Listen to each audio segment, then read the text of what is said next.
Patrick at Pals. Well, how many people can guess what this is? Yep, that's right, it's a Jeep. And Lester is unboxing a new condenser.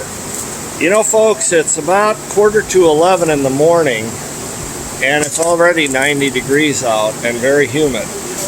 Folks have got air conditioning problems, and they're bringing them to Pals. Lester's going to put in a new condenser. What else are we doing to the unit, Les? Compressor? Expansion valve. And an expansion valve. You know, years ago, folks, you didn't have to replace the condensers as often as you do now. And the reason is flow, right? All of these small passages that are inside of them.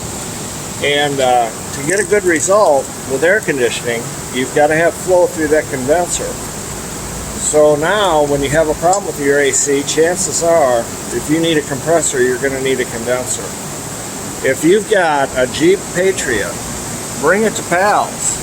See you soon.